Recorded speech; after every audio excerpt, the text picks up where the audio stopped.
Taraqi, Chhattisgarh, which is the regenerative development with a whole of society approach. We are at TRI believe communities have the power to shape their own progress, and we are committed to the vision of thoughtful Taraqi. With this, I would like to welcome our esteemed panel today. This panel is deeply committed and engaged with the issues and have been advocating going beyond business as usual approach. With us, we have with Sri R. Prasanna, IAS, Secretary of Department of Panchayat and Rural Development, Government of Chhattisgarh, Sri Rajat Bansal, IAS, Commissioner MG Naregas, Government of Chhattisgarh, Ms. Anantika Singh, Senior Portfolio and Partnerships Lead, Hindustan Unilever Foundation, and we are extremely excited to hear Ms. Rajshri Balwant Deshpande, who joins us from the film industry and is also a philanthropist. Now I invite the panelists to please take their seats on stage and request Ms. Nirja, Associate Director at TRI, to set the context and moderate the session. Thank you.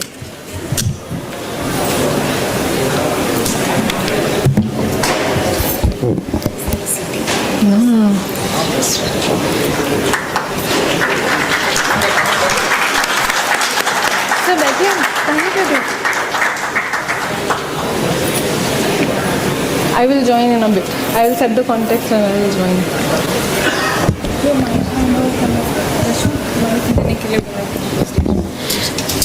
So hello and welcome. I am Nirja, and before we jump into the session, which is regenerative development with a whole of society approach, I would like to welcome all of you to the second session.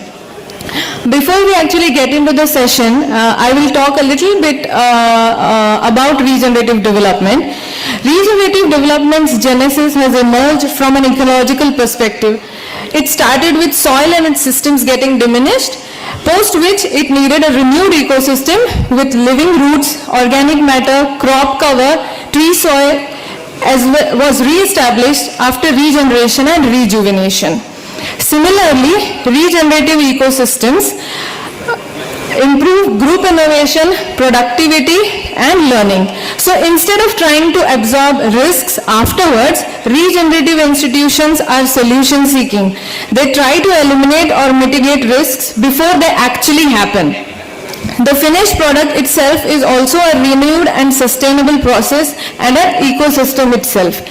मैं यहाँ बैठी दीदियों से क्षमा मांगना चाहूँगी because ये जो टॉपिक है वो इतना मुश्किल है इन इटसेल्फ, तो मैं अंग्रेजी भाषा का प्रयोग कर रही हूँ, बट मैं कोशिश करूँगी बाद में कि किसी तरह आपसे इसका एक संक्षिप्त में कम्युनिकेशन चला जाए. Regenerative development with a whole of society approach is a kind of progress that have voice, agency, action and leadership in the developmental governance ecosystem. It is localized, self-determined, sustainable, resilient as well as gender just. It goes beyond the traditional result-oriented developmental ecosystem into societies that can pivot structural barriers, democratizing processes, identifying priorities, and actually lead the interventions. It is multidimensional, integrative, and dynamically adaptive. In the developmental space, especially after recent shocks of the pandemic and climate change, a lot of new trends are emerging. If we speak about agriculture and water, there is emerging water stress as we withdraw more than 25% of fresh water resources that impact not only economic prosperity, but health, nutrition, and increased drudgery, especially for women. Gender की अगर बात करें, so more than half of the youth, जो हमारे लघु farmers हैं, उसमें more than half, almost 60% participation महिलाओं का है. जो लैक ऑफ एक्सेस और फंड्स की कमी तो है ही महिलाओं के प्रति, बट जो लैक ऑफ एक्सेस और उसके ऊपर जो एक से होता है डिसीजन मेकिंग का, वो से अभी तक महिलाओं को उस स्तर का नहीं प्राप्त हो पाया. स्वास्थ्य और पोषण की अगर बात करें तो नए नए हमारे कोविड के बाद नए नए ट्रेंड्स इमर्ज होके आ रहे हैं, जैसे होम बेस्ड केयर हो गया, फिर बहुत सारा डिजिटल हेल्थ सर्विसेज का प्रोविजन जो घर पे ही मिल सकता है, टेली हेल्थ हो गया, डिजिटल एक्सेस टूल्स हो गए, डिजिटली मॉनिटर करनी है चीजें इस तरह से। और क्लाइमेट चेंज का इम्पैक्ट जो हेल्थ और न्यूट्रिशन पे होता है वो भी बहुत बहुत गहरा है। It is not only direct impact of things like heat waves but also fresh water availability, food systems and non communicable diseases. Private sector की अगर हम बात करें तो उनके लिए भी एक बहुत बड़ा लर्निंग कोविड के बाद मिला है, which is a shift from stakeholderism to shareholderism to stakeholderism, which is more sustainable and resilient corporate governance system, और वो ensure करता है अपना economic development। अगर छत्तीसगढ़ की हम बात करें और यही सब जो ट्रेंड्स इमर्ज होके आ रहे हैं, they are all interconnected and part of the same ecosystem. So Chhattisgarh सरकार ने बहुत सारे इनोवेटिव और पाथ ब्रेकिंग स्टेप्स हमारे लिए क्रिएट किए हैं to become a more regenerative society, such as Narwa Garwa Guruwa Bari, the Chhattisgarh millets mission, rural industrial parks. ये कुछ ही ऐसे एग्जाम्पल्स हैं जिन्होंने इन इमर्जिंग ट्रेंड्स को अडेप्ट भी किया है। इसमें होल ऑफ गवर्नमेंट अप्रोच को यूज किया हुआ है, जहां पे बहुत सारे डिपार्टमेंट्स और इंस्टीट्यूशंस अपने बाउंड्रीज के बाहर जाके एक सीमलेस गवर्नमेंट बनाने की कोशिश करते हैं, और होल ऑफ सोसाइटी अप्रोच भी इसमें यूज किया जा रहा है, जहां से बहुत सारी गैर सरकारी संस्थाएं भी इसमें जुड़ करके काम कर रही हैं।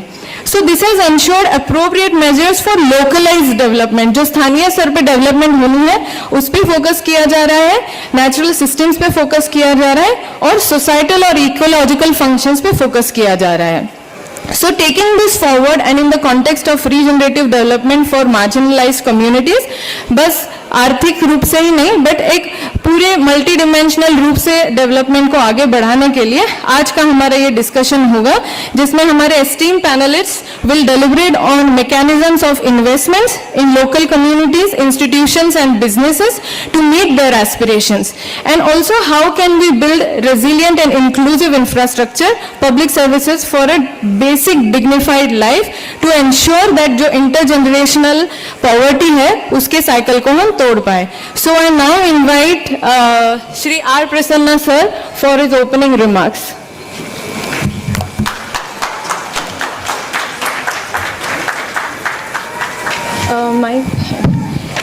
सभी लोगों को नमस्कार sir.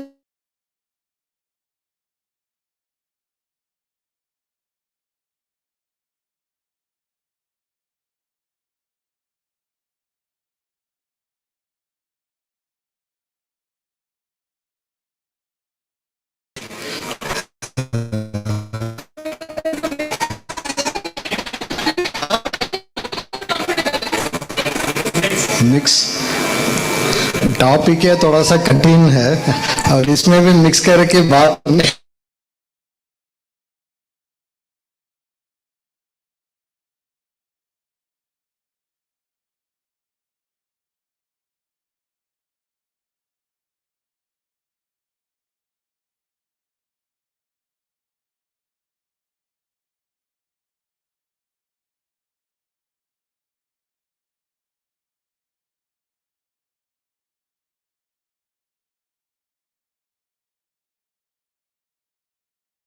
Europe will have such high temperatures, and it was said that in the history of 123 years of meteorological department, this is the highest temperature ever recorded in Europe. और आप लोग में के संबंध में भी काफी हम लोग न्यूज सुना होगा, तो ऐसे हम लोग इम्पैक्ट बहुत सारे news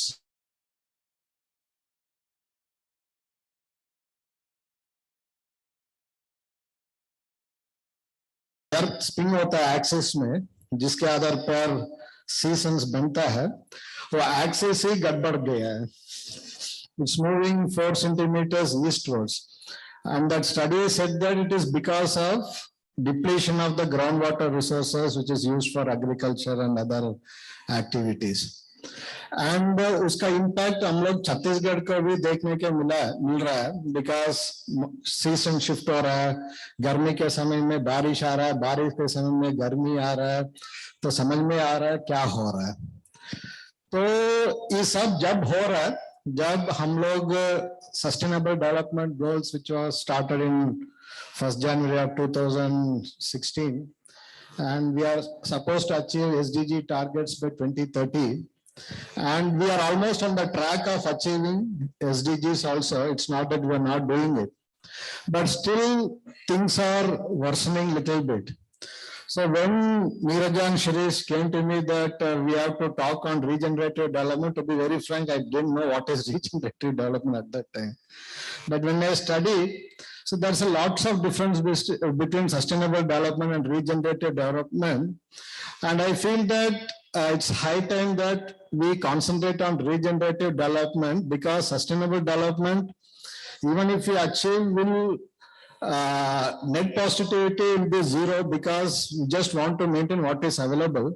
Whereas what is needed is we have to have positive growth in the form of not only environment, but even with respect to socio-economic development, because the latest Oxfam report also says that 1% of the population in the country owns 77% of the national wealth.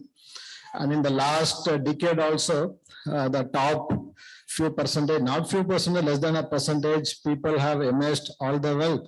In spite of 64% of the GST contribution is done by the lowest 50% of the population. So unfortunately, since time memorial, our society was never an inclusive society because of the caste discrimination. Even today, I am from one of the most socially empowered state, Tamil Nadu. But even today, we get news like in the shop, there is 2 tumbler system where certain caste can drink tea from certain tumblers and the another caste has to drink tea from another tumbler. And just 2 weeks back, there was a news report in my home district where the drains that is coming from one hamlet was not allowed to be entered into the another hamlet, which had higher caste people. So when we talk about the regenerative and the whole of concept society, so we have to factor in this also, so that whatever the policy decision that we make, it's not only including the environment part of it, but also the socio-economic part of it, so that there is an overall growth and we do something faster, so that the people's development also reaches the bottommost society. And also we do certain things so that the environment heals itself and we get positive output, so that after 20-30 years, we can stay still in the earth, or otherwise we'll have to buy the ticket of Elon Musk to go to Mars. So, with this brief concept, I pass over the mic to Neeraja so that we can have a discussion later. Thank you so much, sir. I now invite Rajeshri ma'am for her opening remarks.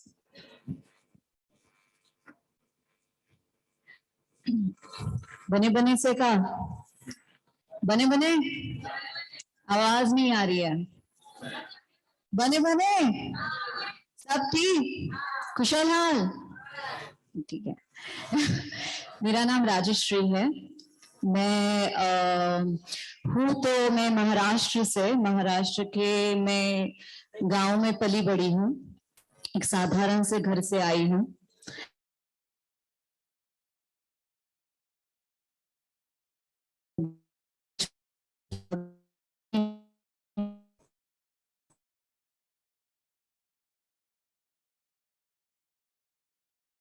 होता है ना घर वालों का कि आपको पढ़ाई करनी है, गरीबी से उठना है, आगे जाना है, और पढ़ाई करके नौकरी करनी है, फिर घर बसाना है, फिर बच्चे बनाने हैं, फिर आगे की जिंदगी चलानी है। तो इसे एक प्रोटोकॉल का नाम दिया जाता है जिंदगी में, और उस प्रोटोकॉल को मैंने कहीं तो तोड़ दिया। मैंने सोचा कि मैंने मतलब पढ़ाई की, मैंने नौकरी भी की, अच्छा काम भी किया, पर ये सब करते करते मैं भूल गई कि मेरी पसंद क्या है। तो मैं बचपन से नाटक में काम करती थी। मैं एक थिएटर जो होता है ना, नाटक ग्रुप में काम करती थी, डांस करती थी। बहुत सारी ऐसी चीजें थी जो मुझे बहुत पसंद थी। पर आपको जिंदगी चलानी है, लोग कहते हैं ना कि आपको काम करना है, नौकरी करनी है, पैसा कमाना है।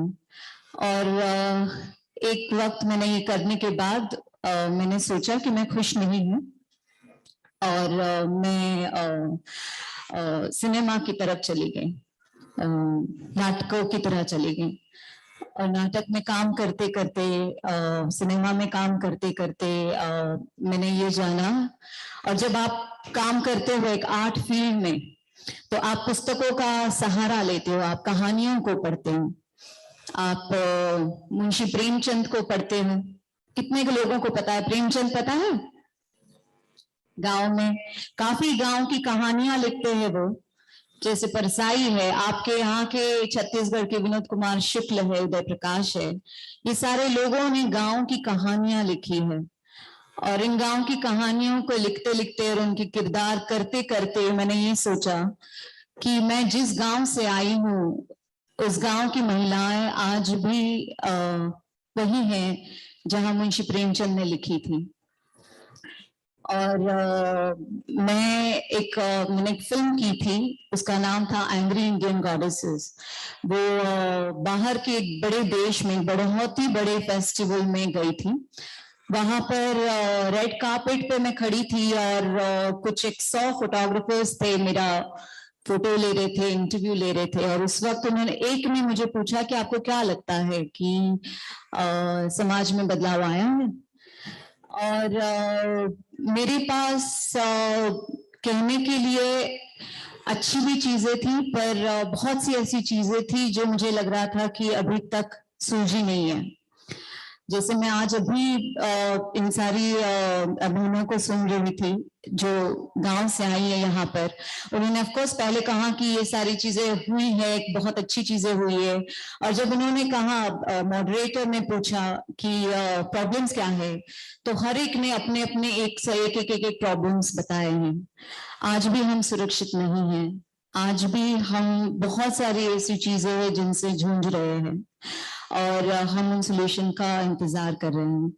तो तब से लेके आज तक, आज 10 साल हुए हैं, मैं मराठवाड़ा के सूखे जिलों में काम करती हूँ। मेरे पास अभी 30 गांव हैं। मैं पानी पे काम करती हूँ, मैं एजुकेशन पे काम करती हूँ, मैं स्कूल्स बनाती हूँ और उसके अलावा मैं फिल्मों में काम करती हूँ। आपने पता नहीं देख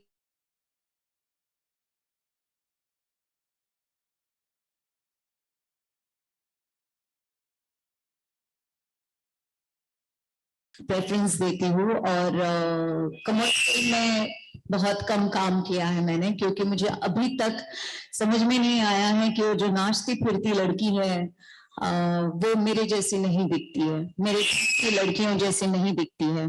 तो मुझे अगर इनके जैसे काम करना है, इनके जैसे दिखना है, तो मुझे उस गांव में जाके उन लड़कियों को, उन औरतों से बात करनी होगी और उनका किरदार मुझे सिनेमा में निभाना पड़ेगा। तो बस मैं ये हूँ और कुछ करने की कोशिश कर रही हूँ।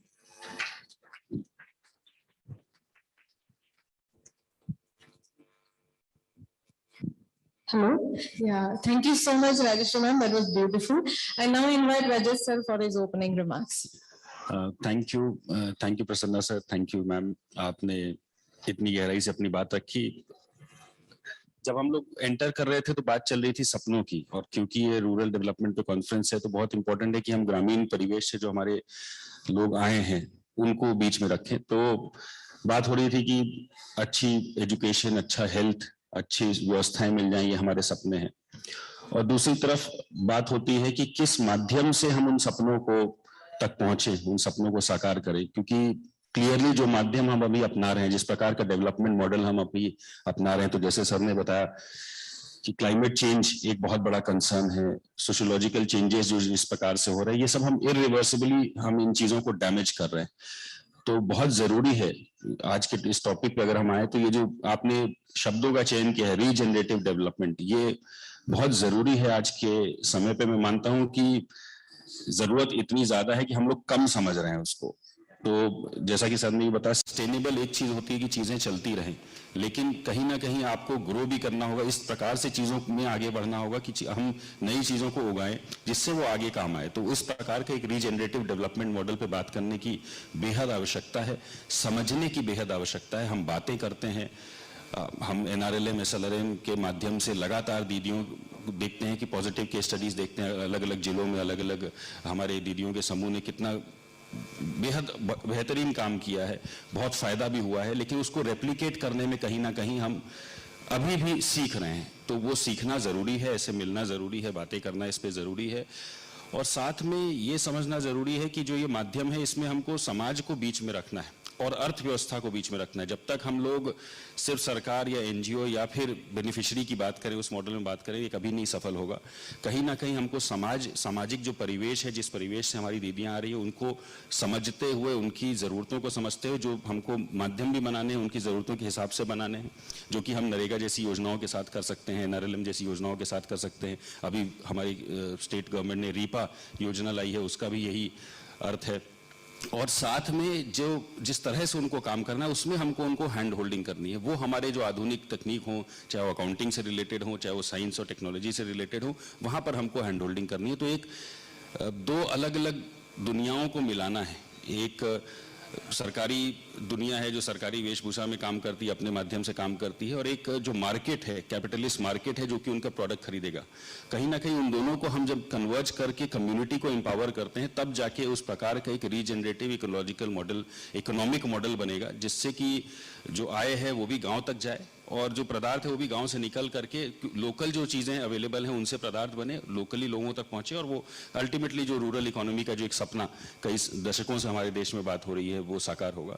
तो मैं पुनः ट्रिफ के पूरी टीम को अभिनंदन करता हूं कि आप लोगों ने ये टॉपिक चुना, और बहुत बहुत धन्यवाद। Thank you so much, sir. I now invite Anantika ji for her opening remarks. Thank you, Neerja, and thank you Team TRIF for inviting me here. मैं हिंदुस्तान यूनिलीवर फाउंडेशन के साथ काम करती हूँ। आप लोगों ने Pond's, Lux, Sunsilk, Clinic Plus ऐसे पदार्थों का मतलब ऐसे प्रोडक्ट्स को यूज़ किया होगा अपने डे टू डे लाइव्स में। जो हमारा मेन कॉर्पोरेट ऑफिस है वो इनको मैन्युफैक्चर करता है। मैं उनके फाउंडेशन आर्म के साथ काम करती हूँ। हिंदुस्तान यूनिलीवर फाउंडेशन पानी के मुद्दे पे काम करता है, और जैसा कि हम सभी जानते हैं कि अगर हम पानी के मुद्दे पे काम कर रहे हैं, तो अगर हम किसान भाइयों और दीदियों के साथ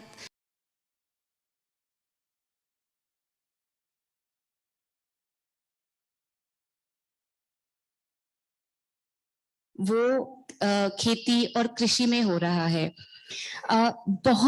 इस पानी का बहुत हिस्सा जो है अंडरग्राउंड, जो जमीन में पानी है उससे आ रहा है, और उससे बहुत फार रीचिंग कॉन्सिक्वेंसेस हो रहे हैं।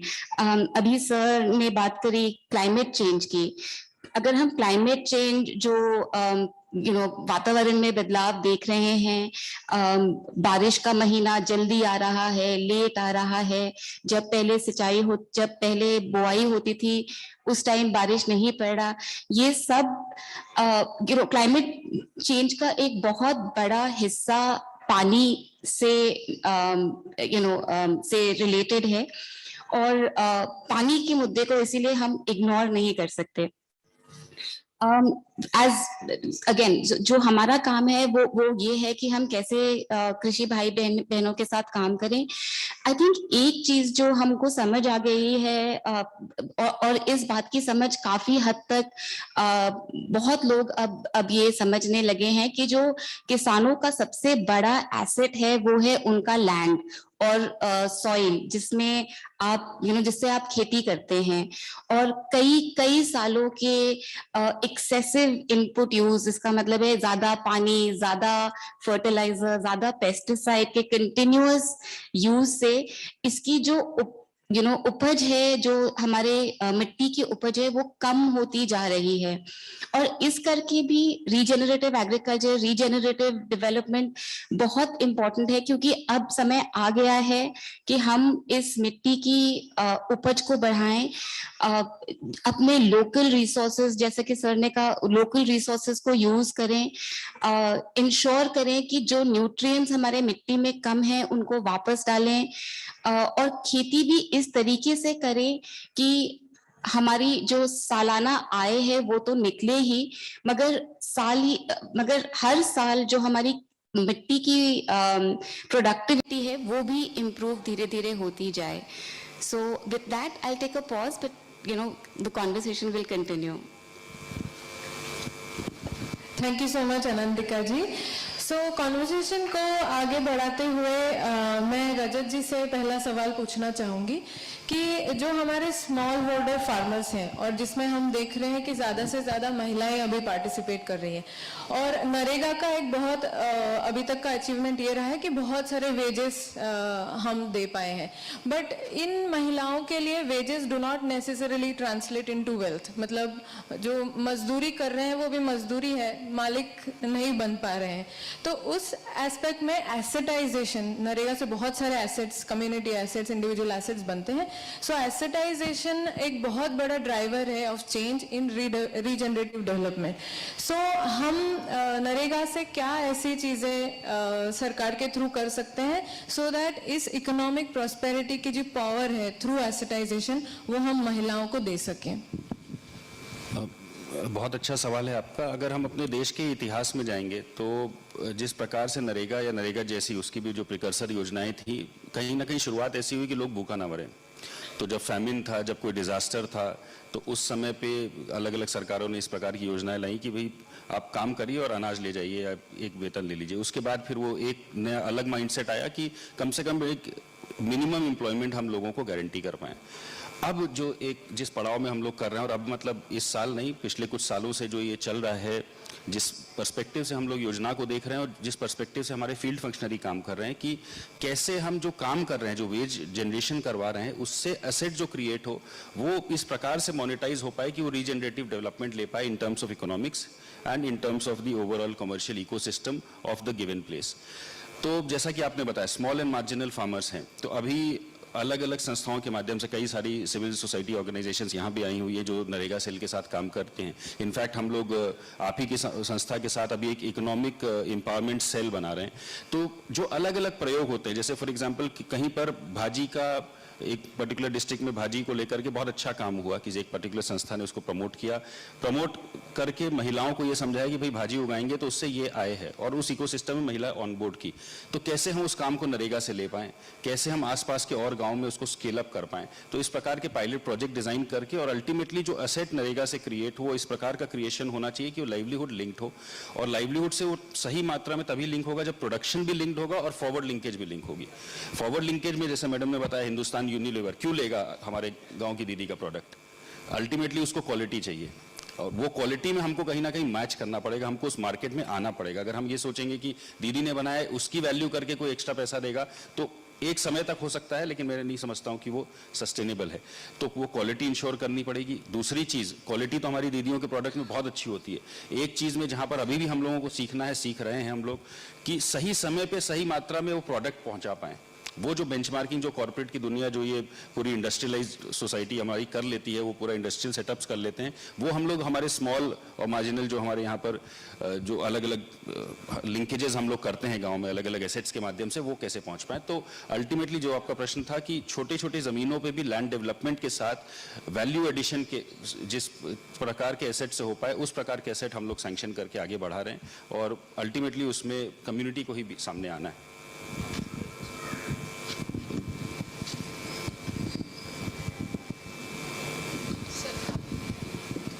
और रजत जी का पॉइंट से और भी मैं ऐड करना चाहूँगा। NREGA regenerative development specially whole of society approach में एक बहुत बड़ा भूमिका है, बिकॉज नरेगा का कंपोनेंट में marginal sections of the societies है और ट्राइबल्स है, और विमेन के लिए उनका असेट का यूटिलाइजेशन के लिए काफी इंपॉर्टेंट भूमिका दिया। फॉर एग्जांपल हमको प्लांटेशन के लिए सबसे इंपॉर्टेंट हम लोग नरेगा के माध्यम से करता है, और जिसमें ब्लॉक प्लांटेशन कम्युनिटी लैंड्स में हम लोग करते हैं, इसको मैनेजमेंट का पूरा राइट्स हम लोग जनरली महिला समूह को दिया जाता है, सो दैट उनका उसमें से इकोनॉमिक डेवलपमेंट हो सकता है। अभी माननीय मुख्यमंत्री जी ने गोधन न्याय योजना चालू किया था, जब गोटान में 7-10 एकड़ का जमीन एक एक गोटान में मिला था, तो फिर एडिशनल इकोनॉमिक एक्टिविटीज के लिए उस जमीन को महिला समूह को एग्रीकल्चर और हॉर्टिकल्चर एक्टिविटीज के लिए दिया था। उसमें लगभग 8,000 महिला समूह हजारों एकर्स में खेती का काम कर रहा है, तो उसी में से उन लोगों के लिए अतिरिक्त इनकम भी जनरेट हो रहा है।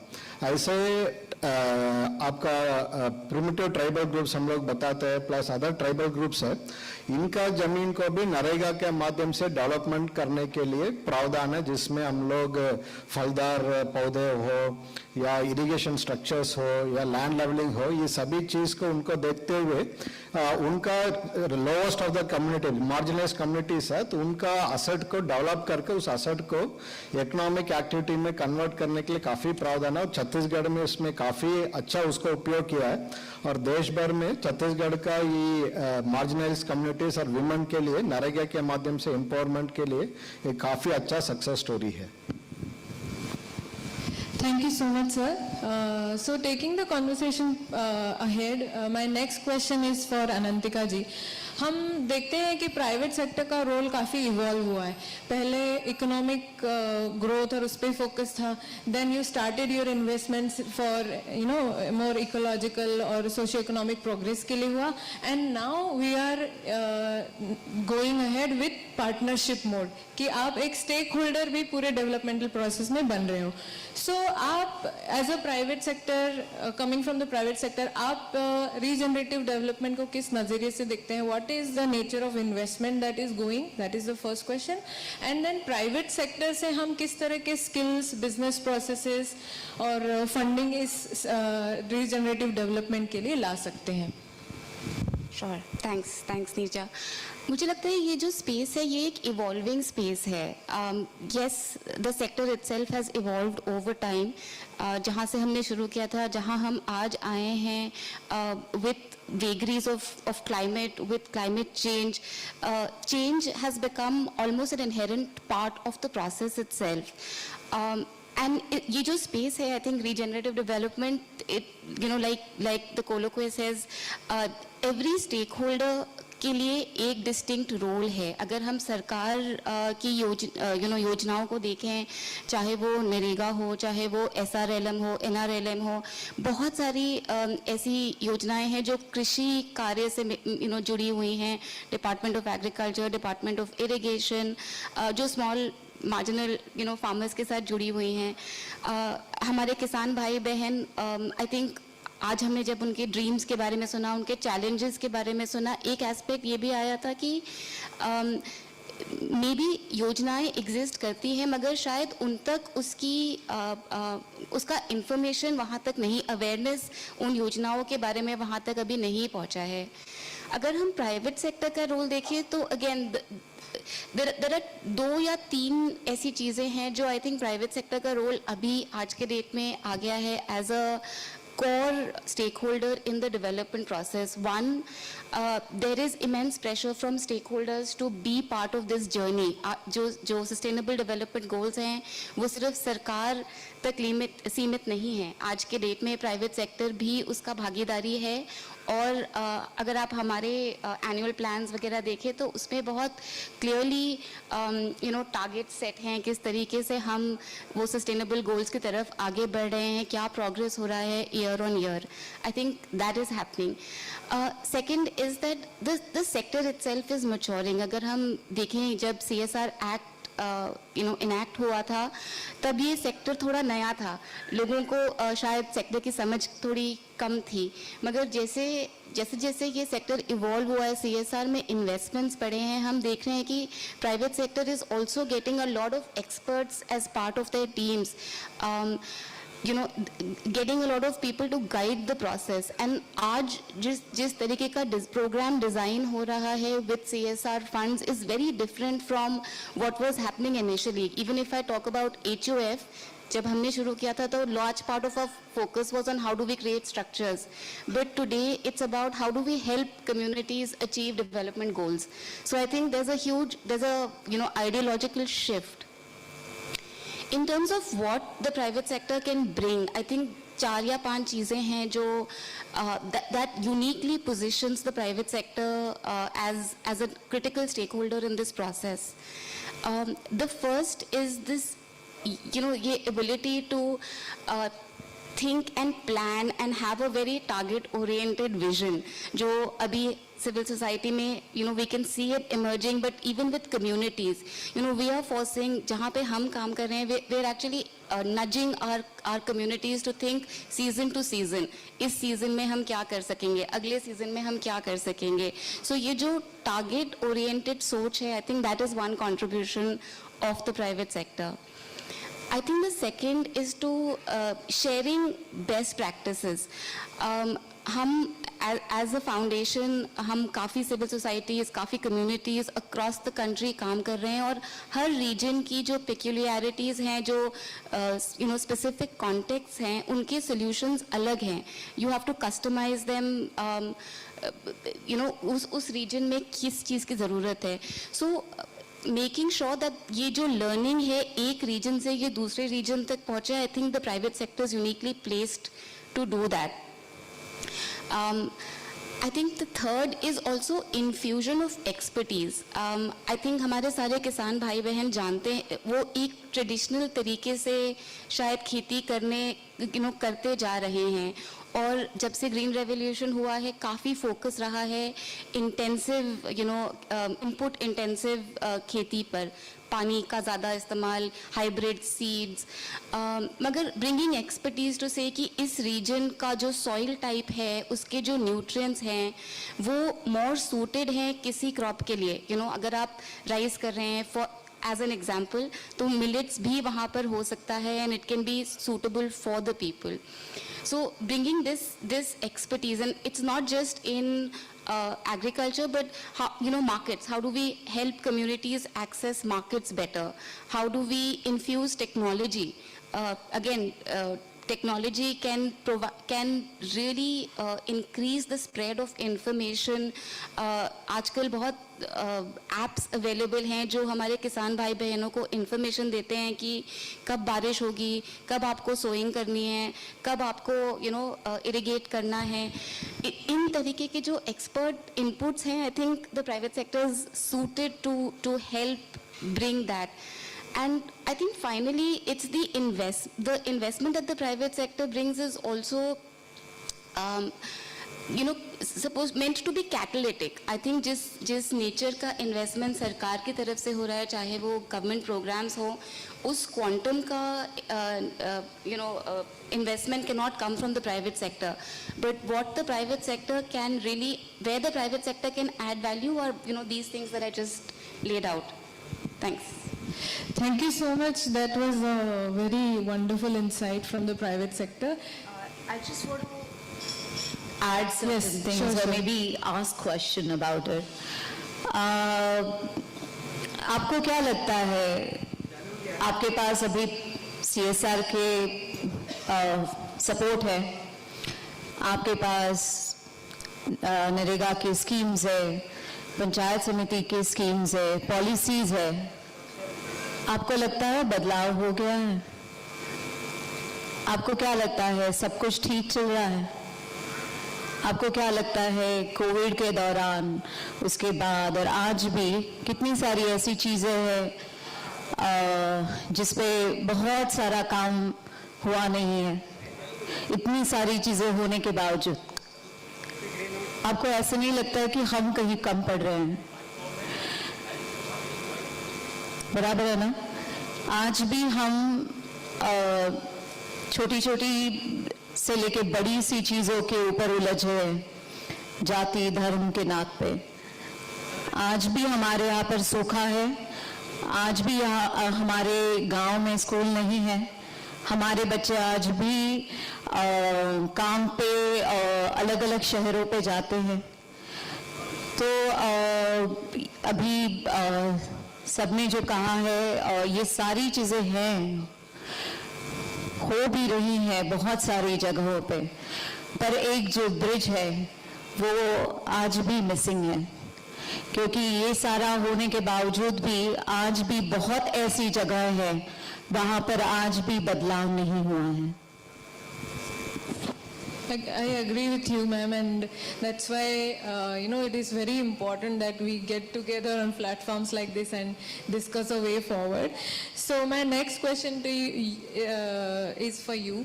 So film industry ekdam se, especially when we work in the development sector, film industry is not the first thing that comes to our mind ki it can have an impact, but jis tarah ka scale hai entertainment industry ka to reach out to communities, it can build a very strong community discourse around कि how सरकार is also involved in it, वो भी प्रयास कर रही है, communities भी अपने पॉवर्टी के शैकल से बाहर आकर के कुछ चीजें करने की कोशिश कर रही है, प्राइवेट सेक्टर भी आ रहा है.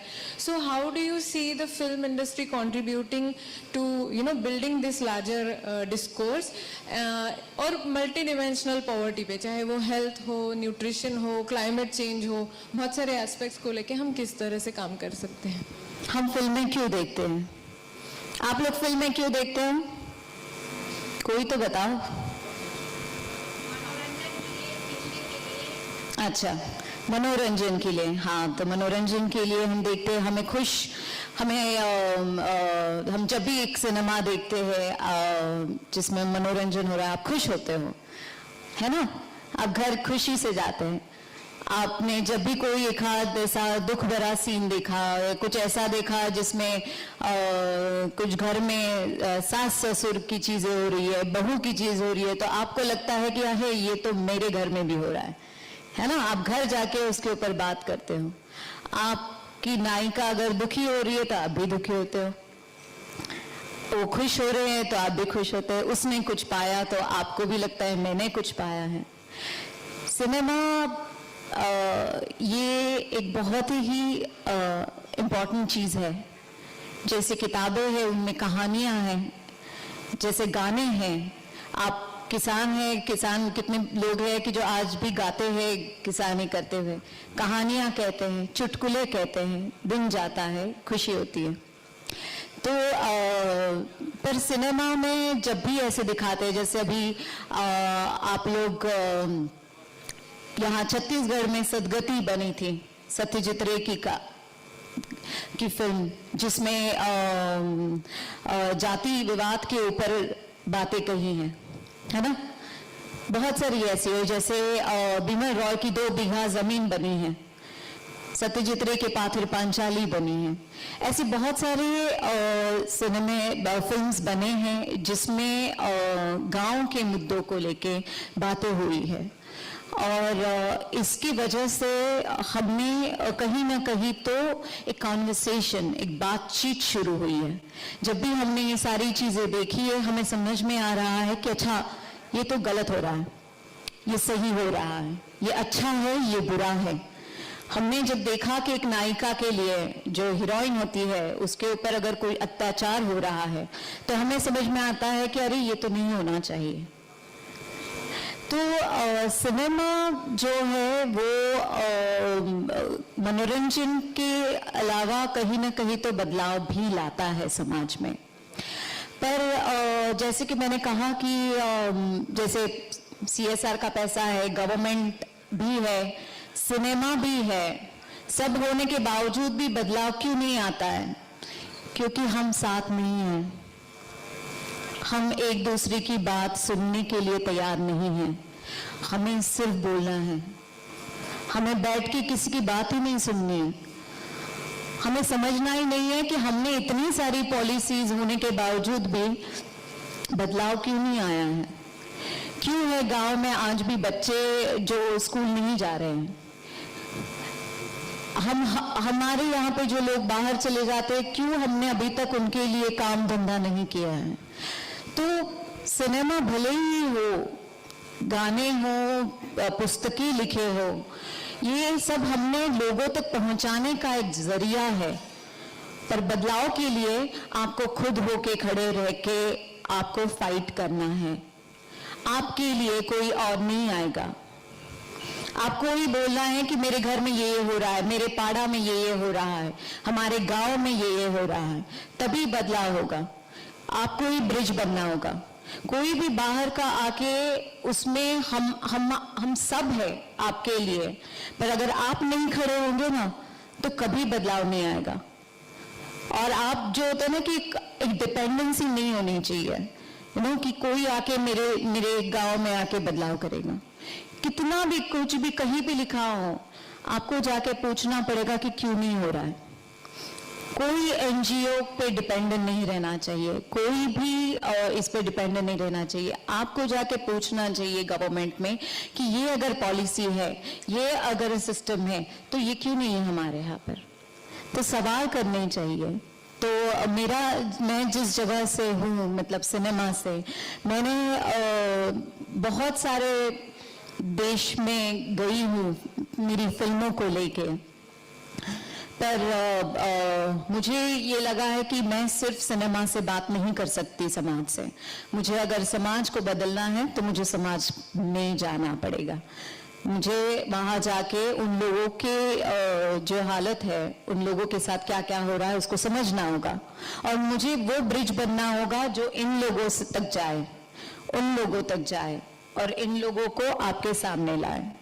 तो मैं मेरे सिनेमा से और मेरे एनजीओ से, मेरे काम से जितना हो सके उतना मैं ट्राई करती हूँ। Thank you so much for sharing your honest ना माहौल एकदम गंभीर सा हो गया। यहाँ पे सारी औरतें ऐसी देख रही थी। So yeah, it is quite intense, the conversation that we are having. So probably इसी वजह से गंभीर हो गया है माहौल, but it is also important and relevant. So my next question is for Prasanna sir. Prasanna sir, आपने बहुत सारा टाइम फील्ड में, स्पेशली बस्तर में स्पेंड किया है। At policy level also state में आने के बाद you have instilled very revolutionary policies, और आपका पूरा जो एक तरीका है काम करने का, it is very democratic and you are appreciated for it on a lot of forums. This is not the first forum, but in your opinion regenerative development को आगे लेके जाने के लिए what are some mechanisms that need to be in place so that communities have a voice in the entire process itself, and also the policy का जो decisions होते हैं उसमें भी, और जो outcomes तक हमको लेके जाना है उसमें भी. Thank you. इस क्वेश्चन को जवाब स्टार्ट करने के पहले राजश्री जी का एक पॉइंट था, इतना नरेगा का या गवर्नमेंट स्कीम्स का इम्प्लीमेंटेशन प्लस सीआर से आने के बाद लोगों को लाइफ में कोई भी परिवर्तन नहीं आया है.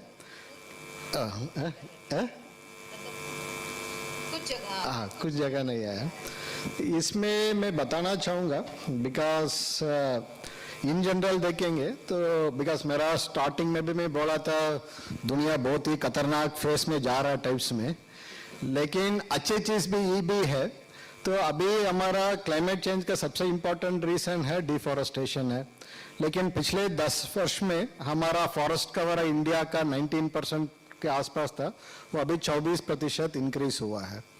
तो हमारा सेकेंड इम्पोर्टेंट इंडिकेटर है मल्टी डायमेंशनल पॉवर्टी है, जिसमें स्कूल, एजुकेशन, हेल्थ सभी चीज़ आता है. वो भी पिछले 5 साल में लगभग 10% का गिरावट हुआ है.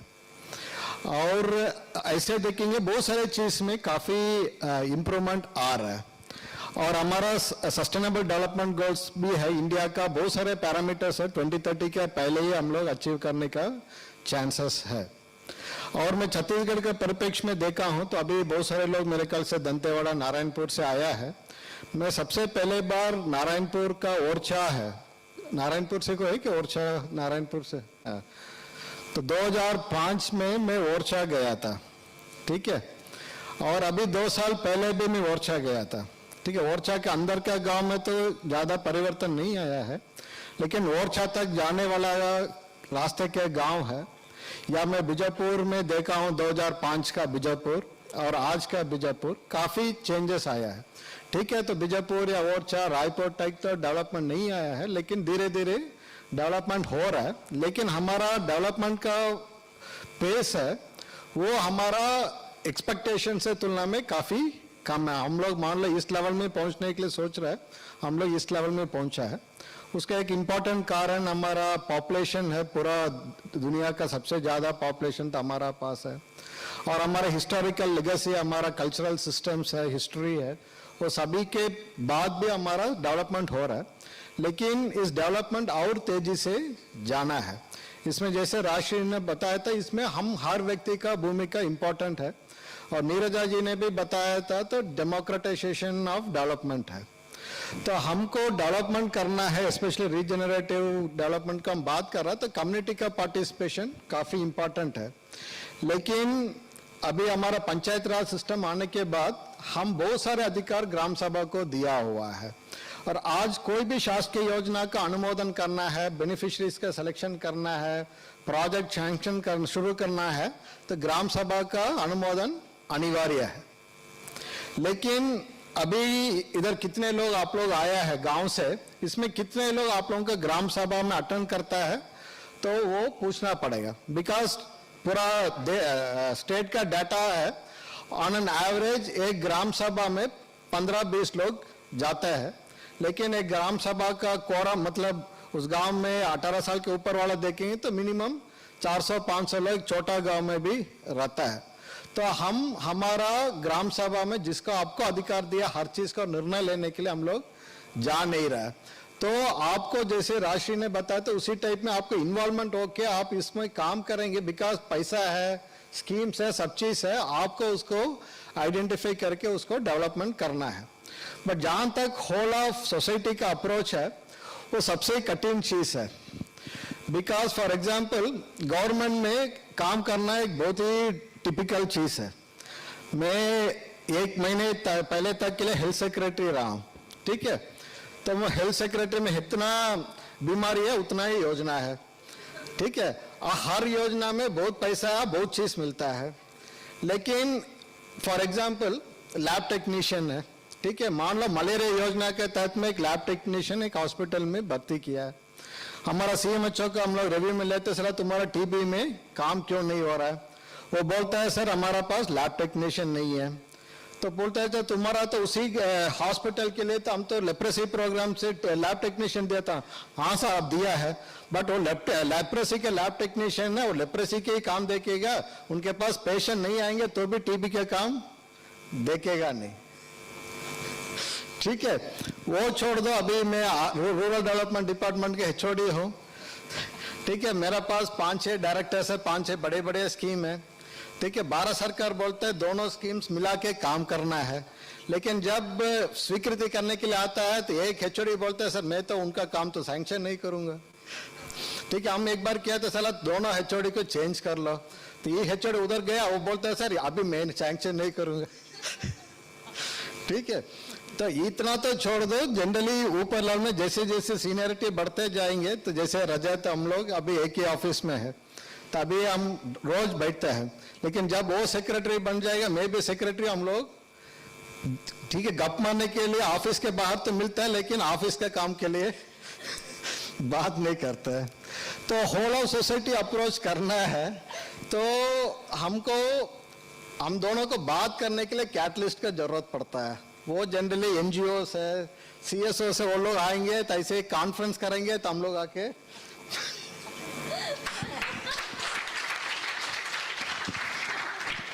बट ये हम लोगों का अधिकारी लोगों का गलती नहीं है, ये हमारा सोसाइटी का हम भी एक पार्ट है, ठीक है। जैसे ग्राम सभा को आपका अधिकार दिया है, सब लोग बैठकर निर्णय लेने के लिए, आप लोग नहीं आता है, तो हमको सरकार तनख्वाह देता है बैठकर काम करने के लिए, हम लोग करते नहीं है।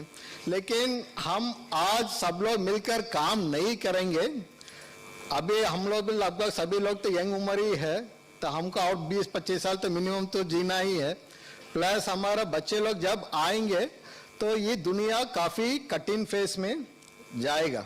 बिकॉज फॉर एग्जाम्पल हमको इकोलॉजी का पॉइंट ऑफ व्यू में देखेंगे तो जैसे जैसे टेम्परेचर बढ़ते जाएगा, हमारा शरीर है तो मान लो 35, 37, 38 डिग्रीज के लिए डिजाइंड है। तो यदि टेम्परेचर 40, 45 डिग्रीज, 50 डिग्रीज लगातार जाएंगे तो हमारा बॉडी को हम लोग कूल नहीं कर पाएंगे, हम सर्वाइव नहीं कर पाएंगे। आज भी मेरे ख्याल से पिछले 1 साल में रिपोर्टेड डेथ्स है, गर्मी बढ़ने से रिपोर्टेड डेथ्स है लगभग 1.5 लाख लोग हैं। ठीक है, तो इसमें सबसे पहले अफेक्ट होंगे सोसाइटी का सबसे नीचे लेवल के लोग हैं, बिकॉज बड़े लोग हैं, ऊपर वाले लोग हैं, एसी में बैठ जाएंगे और टेम्परेचर कंट्रोल हो जाता है। तो इसके लिए हमको कोई भी डिजाइन करना तो हमको सोचना पड़ेगा होल ऑफ अप्रोच। तो इसके लिए इंपॉर्टेंट चीज हमारा हर पॉलिसी इंटरवेंशन है।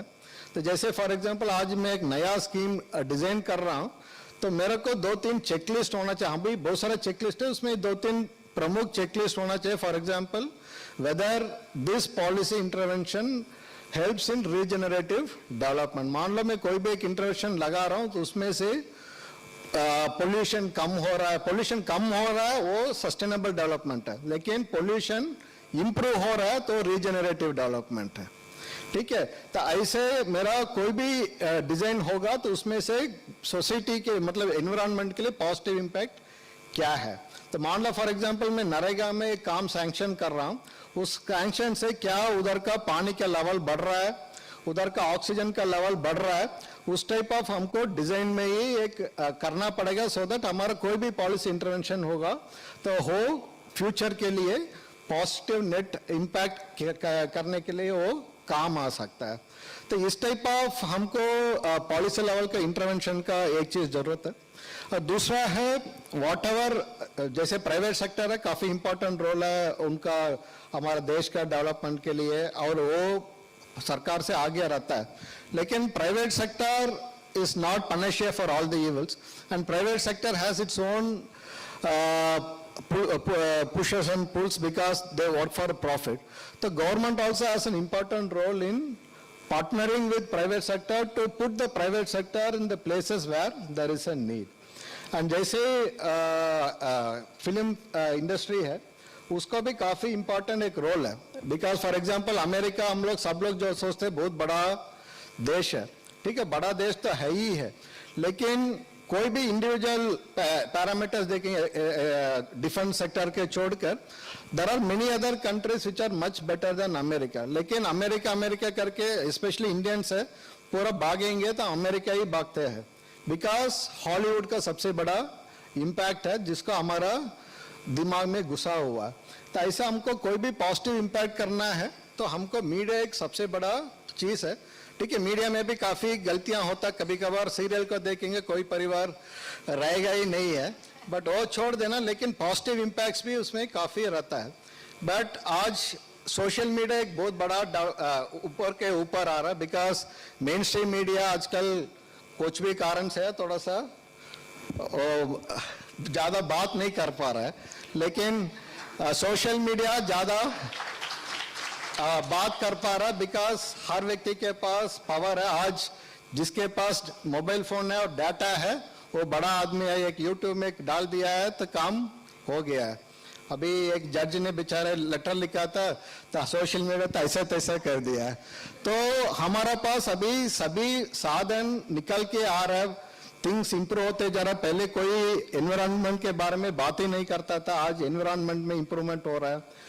पहले पॉवर्टी के बारे में ज्यादा चिंता नहीं करते थे, लेकिन आज कोई भी बात करता है तो लोगों का अपलिफ्टमेंट और लोगों का डेवलपमेंट के लिए बात करता है। और सोशल स्ट्रीम में जहाँ जाति है या बहुत सारा चीज है उसमें भी हम लोग बात करने शुरू कर दिया है और उसमें भी बदलाव आ रहा है। तो हम एज ह्यूमन बीइंग्स हम लोग जिंदा रहना है, हमारा आगे वाला परिवार पीढ़ी हमको अच्छा रहना है, तो आज हमको रीजनरेटिव डेवलपमेंट में काम करने के काफी इंपॉर्टेंट है। सस्टेनेबल डेवलपमेंट से एक स्टेप लेकर रीजनरेटिव में काम करना है, उसमें पूरा एंटायर सोसाइटी को हमको काम करना है। बिकॉज आप लोग एक कहानी सुना होगा, एक दिन में राजा ने बोला था तो मेरे को भगवान बोला है सभी बूढ़ा मतलब अंडा में दूध भराना है करके, तो सबको बोला तो 1-1 लीटर दूध लेकर डाल दो। तो अगले दिन राजा सोचा साला मैं तो बोला हूं तो सब लोग दूध डाल दिया होगा तो बहुत बड़ा दूध बन गया होगा, तो जब जाके देगा तो पूरा पानी ही पानी था। सोचा तो क्या हो गया, तो सब लोग सोचा होगा चलो दूसरा तो दूध लेकर आएंगे तो मैं 1 लीटर पानी लेकर जाऊं तो क्या फर्क पड़ेगा दूध में, तो पता थोड़ी चलेगा। ऐसे सभी हम लोग सोचते हैं, ठीक है। लेकिन जब हर व्यक्ति सोचकर बदलाव नहीं आएंगे, हम एज ह्यूमन सिविलाइजेशन हम नहीं रह पाएंगे। तो इसी के लिए होल ऑफ सोसाइटी में ऊपर से लेकर नीचे तक सब लोगों के काफी इंपॉर्टेंट, इसमें हम सब लोग मिलकर काम करना चाहिए। बहुत बहुत धन्यवाद। Thank you for that insightful conversation. It was very, I think for the audiences also, connect करने के लिए भी काफी आसान रहा, intense भी रहा, और it was also a bit entertaining. So thank you so much to all the panelists for sharing their insights. There are some questions हमको audience की तरफ से आए हैं. So we will take 2 questions because we are already running a little late.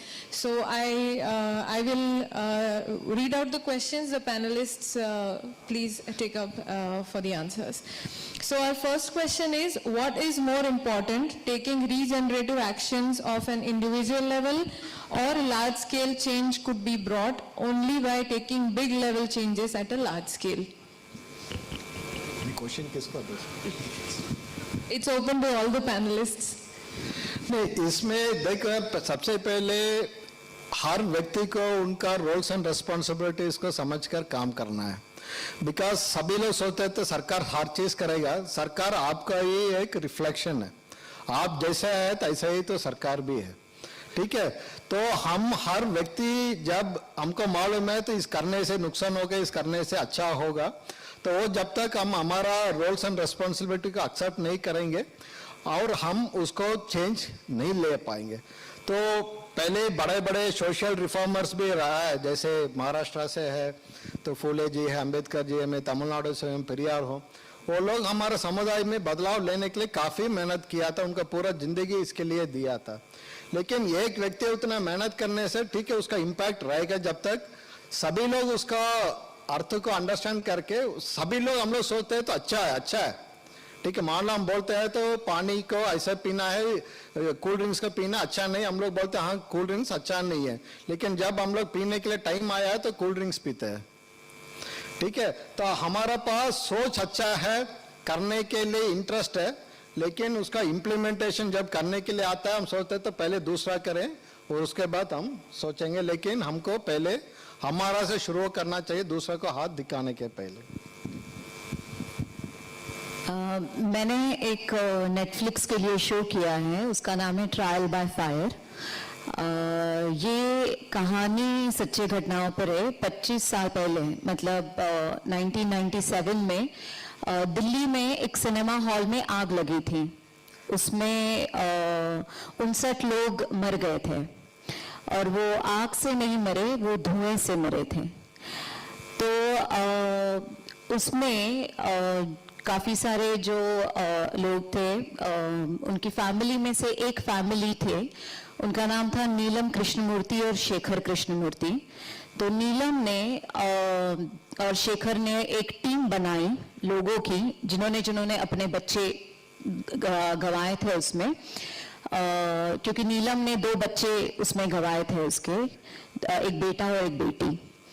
तो उन्होंने case file की, वो जो सिनेमा के ओनर थे उस पे सारे एविडेंस इकट्ठा किए और 25 साल तक वो लड़ी। और 25 साल मतलब आज भी वो काफी चीजों पे लड़ रही है, पर 25 साल तक। तो शुरुआत उसकी जो हुई थी वो खुद के बच्चों के लिए थी, वो जो 59 लोग थे उनके लिए थी, पर लड़ाई लड़ते लड़ते उसको पता चला कि ये लड़ाई बहुत ही बड़ी है, ये सिर्फ एक सिनेमा हॉल में आग लगी इसके वजह से नहीं है। आज हमारे यहाँ पे फायर सेफ्टी ही नहीं है, लॉज नहीं है, रेगुलेशंस नहीं है, एक्ट नहीं है जो अगर कुछ भी ऐसा हो जाए तो लोगों को संभाल सके।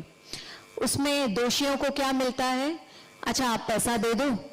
मतलब ऐसा हो गया था कि एक वक्त ऐसा था कि एक जान की कीमत 1 करोड़ लगाई थी उन्होंने, जिसपे नीलम कृष्णमूर्ति ने कहा कि हमें नहीं चाहिए, हमें इंसाफ चाहिए। तो ये करते करते वो 25 साल लड़ी और नेटफ्लिक्स ने, ये जो एक ऑनलाइन स्ट्रीमिंग प्लेटफॉर्म है, OTT जिसे कहते हैं हम, उन्होंने इस पे एक शो बनाया है जिसमें मैं नीलम कृष्णमूर्ति का किरदार कर रही हूँ और अभय देओल जो देओल फैमिली से है वो मेरे हस्बैंड का किरदार कर रहे हैं इसमें। तो हमने ये शो बनाया, अभी जस्ट जनवरी में ही ये शो बाहर आया है, पर तब तक बहुत सारे लोगों को इसके बारे में पता ही नहीं था कि ऐसी कोई दुर्घटना घटी है। बहुत लोगों को नहीं पता था कि गलती कहाँ थी और क्या हुआ था। तो ऐसी अपने पूरे समाज में, पूरे कंट्री में ऐसी बहुत सारी घटनाएं घटती है जिसके बारे में हमें पता ही नहीं चलता, और क्या करना चाहिए ऐसे वक्त ये भी नहीं पता चलता। तो नेटफ्लिक्स ने जो उन्होंने जो बनाया उसकी वजह से, जब से ये शो बाहर आया है, आज इतने सारे कॉन्वर्सेशन हुए हैं इसके बारे में कि क्या करना चाहिए। बहुत सारे लोगों ने मुझे लिखा है कि मैंने मेरा बच्चा खोया था क्योंकि अस्पताल में कुछ थी नहीं चीजें, अब मैं क्या करूं। रोती जोती हुई चली गई, फिर उसके बाद वो खड़ी नहीं रह सकी क्योंकि उसे पता ही नहीं था करना क्या है। तो मेरा ये कहना है कि जैसे भी सर ने भी कहा और इन लोगों ने भी कहा कि हिम्मत जुटानी पड़ेगी हर चीज के लिए, आप सबको, हमको, कि कुछ भी हो जाए आपको खड़ा रहना है, आपको बोलना है। और इसी से समाज जो है वो कहीं ना कहीं तो सुधरने के इसमें, कहीं अच्छे खिलखिलाने के इसमें वो हो जाएगा। तो ये भी एक योगदान रहा है सिनेमा का कि इस तरह का काम जो है उसमें एटलीस्ट एक समाज में बातचीत शुरू हो गई है कि हाँ मेरे साथ भी ये हुआ था और मैंने सिर्फ रोते बैठते मैंने कुछ नहीं किया। So thank you so much. I think that answers the question from the audience. So moving on to the next question, I will request Rajat sir and Anantika to answer this question. ये question है, क्या हम 50% संस्था से एवं 50% प्रशासन के सहयोग से पानी प्रबंधन के लिए स्टॉप डैम का काम कर सकते हैं? क्या ये संभव है और किस तरह से? स्टॉप डैम का जो काम है मटेरियल इंटेंसिव काम है, तो नरेगा से भी अनुमेय काम की श्रेणी में आता है, बट एक प्रशासनिक रूप से कुछ चीजें देख करके उसका सैंक्शन हो सकता है। और यदि वाटर कंजर्वेशन की बात करें तो अगर हम वाटरशेड मॉडल पे जाते हैं, रिज टू वैली के टेक्निकल मॉडल पे जाते हैं, और जैसा कि अभी भी हमारे लगभग सभी जिलों में अलग अलग ब्लॉक्स में अलग अलग दीदियां भी इस चीज़ को समझ रही हैं, इसमें आगे आके काम कर रही हैं कि किस प्रकार से हम जो पूरा भौगोलिक क्षेत्र है हमारे गाँव का और आसपास के पूरे क्षेत्र का, उसको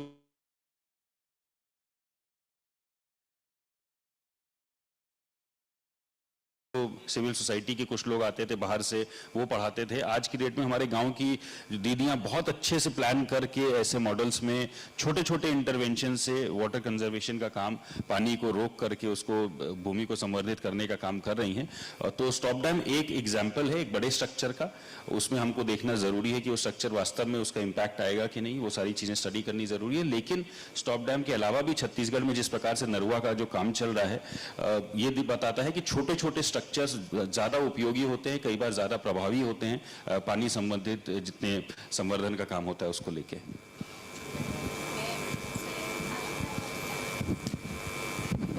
मैं आपकी बात से बिल्कुल सहमत हूँ। आई थिंक स्टॉप डैम एक इंटरवेंशन है, मगर ऐसे बहुत इंटरवेंशंस हैं जो हो सकते हैं एंड जो नरेगा के अप्रूव लिस्ट ऑफ स्कीम्स में भी फॉल करते हैं।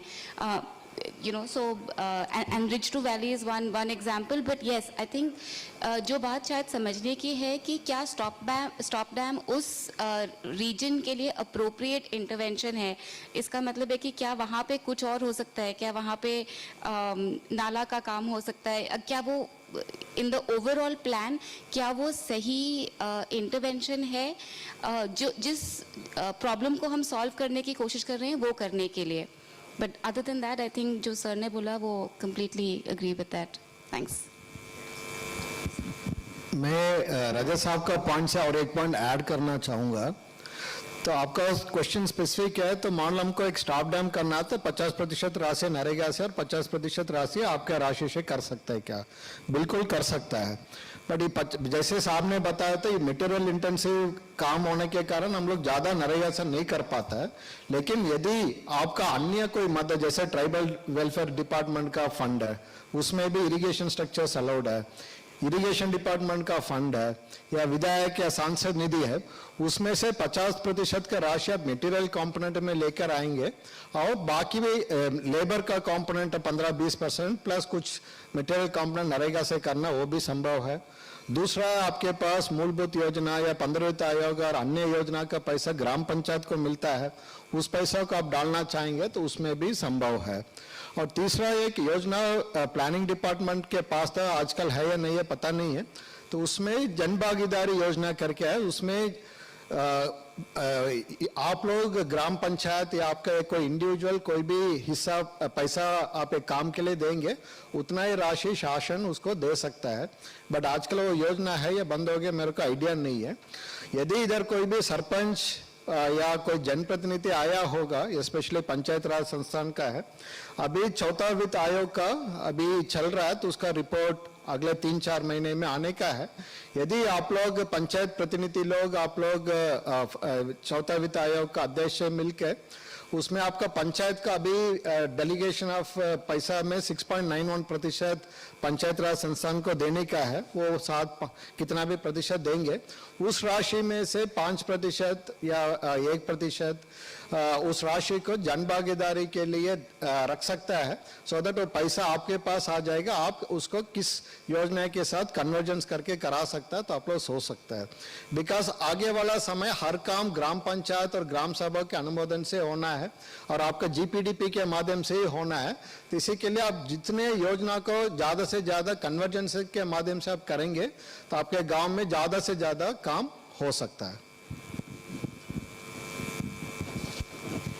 So with this, we would now like to conclude today's session, and I can't thank all the panelists enough for their time and with the vigor that they spoke. बहुत सारे insights वो लेकर के आए. So कुछ key takeaways हैं इसमें से कि जो regenerative development के लिए अगर कोई नीति बनती है या इन जनरल पब्लिक पॉलिसी, वो बस सरकार के नहीं होती, इसमें everybody has to participate. So it's not just outcome, it's a process in itself. इसके डिज़ाइन में, जैसे सर ने भी कहा कि इसके डिज़ाइन में हमको काम करना पड़ेगा. और पब्लिक पॉलिसी इनहेरेंटली बहुत मैसी होती है, बिकॉज आर सोशल स्ट्रक्चर्स, जो भी सामाजिक संस्थान और व्यवस्थाएं हैं, वो खुद इतनी कॉम्प्लेक्स है कि पब्लिक पॉलिसी बहुत, ये विषय बहुत आसान नहीं हो जाता when it comes to regenerative development. और जो इमर्जिंग ट्रेंड्स हमने देखे, स्पेशली सोशल मीडिया, जो बहुत कॉम्प्लेक्स कर रहे हैं, but at the same time बहुत सारा एक कोहिजन भी, जो एक गैप रहता था, कम्युनिकेशन गैप, वो भी एक तरह से ब्रिज हो रहा है. सो मैं really from the bottom of our heart, on behalf of TRI and everyone here, would like to thank the panelist for today. Rajeshwari ji for bringing in the social consciousness of the society, and stand लेने की जो उन्होंने बात करी और सवाल पूछने की, वो तभी जब एज अ सोसाइटी हम क्वेश्चन करेंगे, स्टैंड लेंगे, तो तभी आगे बढ़ पाएंगे. Special thanks to Prasanna sir for, वो अपने इफेक्टिव येट सेंसिटिव एडमिनिस्ट्रेशन के लिए जाने जाते हैं, but apart from that he was able to connect this to a larger democratic process कि हम इसको कैसे आगे लेकर के जा सकते हैं. Thank you Rajat sir for, you have been a very very dynamic officer. Field में भी आपने बहुत सारे इस तरह की डेमोक्रेटिक प्रोसेस पे काम किया है, स्पेशली कोविड के दौरान बस्तर में, जिसके लिए मतलब अभी समय कम है, but you have done commendable work, और वो सारे एक्सपीरियंसेस आप यहाँ लेकर के आए हैं. And also Anantika for bringing in your experience from the private sector, emerging trends, your understanding of regenerative development and how you would like to take things ahead. So thank you so much everyone and the panelists. I will now invite Rajiv for the last bit of it. धन्यवाद। मैं trip team से आग्रह करूंगा कि वो हमारे panelist के लिए मोमेंटो, और दूसरा सर आग्रह है कि हमारी जो कम्युनिटी पहले आपसे आगे थी वो चाहती है कि ग्रुप फोटो आपके साथ वो अब पीछे रहें, तो उसका अनुमति चाहते हैं आपसे। सर पोजीशन चेंज करके अभी पहले आप लोग पीछे थे, अब वो आप लोग को आगे चाहते हैं, तो अगर अनुमति हो तो उन्हें मंच पे बुला लूं।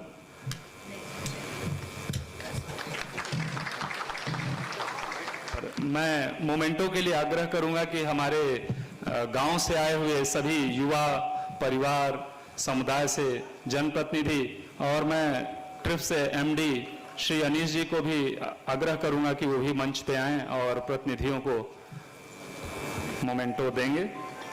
मैं एसोसिएट डायरेक्टर शीश कल्याणी और नीरजा जी से भी आग्रह करूंगा कि वो भी मंच पे आएं।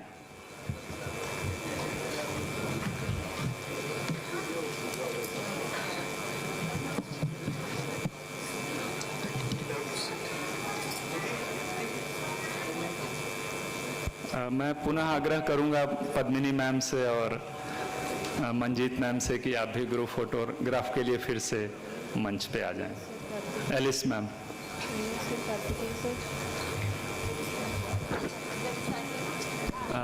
विनय सर और Deepak Sharma sir group photo के लिए।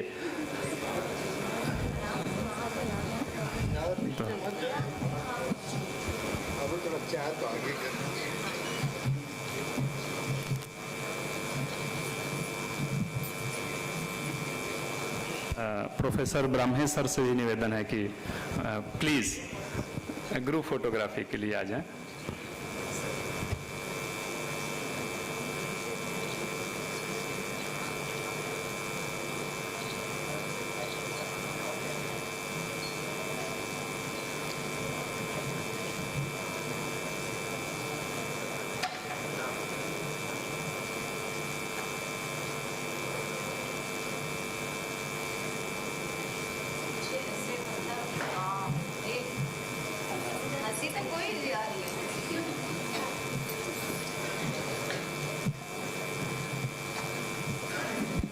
सभी पैनलिस्ट मेंबर को पुनः बहुत बहुत धन्यवाद। आप सभी लोगों को अपना बहुमूल्य समय देने के लिए मैं पूरे ट्रिप परिवार की ओर से आप लोगों को कोटशः धन्यवाद देता हूं।